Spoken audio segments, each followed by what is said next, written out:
So our sixth and final emotionally intelligent leadership competency is inspiring performance. And this is about all the things leaders need to do to unleash that potential. Providing useful support and guidance, noticing inappropriate behaviour in others and pulling people up for it, and generally being concerned for people's well-being and people's careers.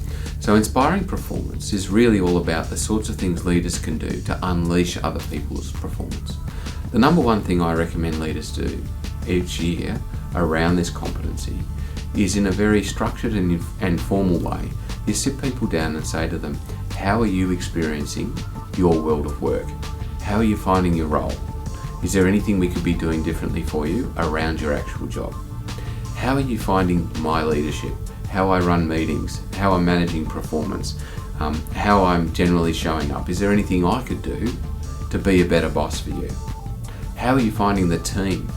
Is there anything in the team that you'd like to talk about? And finally, how are you finding the organisation itself and all the things about it?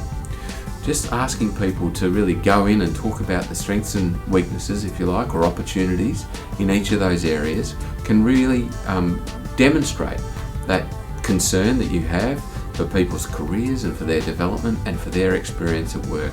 Nothing unleashes people's potential more than a conversation like that. Finally, around inspiring performance, I want to talk a little bit about the science of human motivation. If you look into that literature, you'll see definitions of terms like this: intrinsic motivation and extrinsic motivation. Extrinsic motivation are things like pay and conditions. And yes, they are motivators in the sense that if the pay deal isn't fair and the conditions aren't right, you don't sit on a comfortable chair, you will create demotivation. You will ruin performance rather than get performance.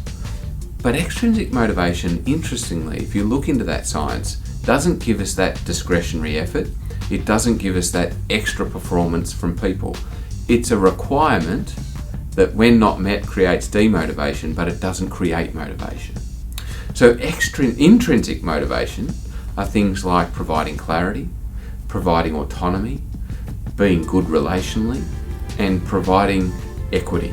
And what I mean by that is, different people have different needs. Being able to know what those needs are and lead according to them, that's what I mean by equity. So intrinsic motivation, doing meaningful work, having clarity about what you're doing, some say over what you do, having a boss that relates to you well. These are the things that really motivate and inspire performance.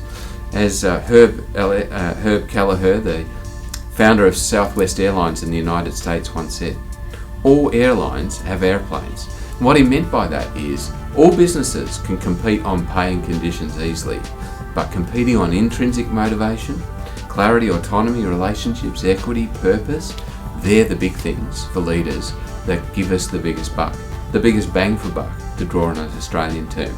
So focus on your intrinsic motivation and intrinsic motivators of people, and then you'll unleash their performance.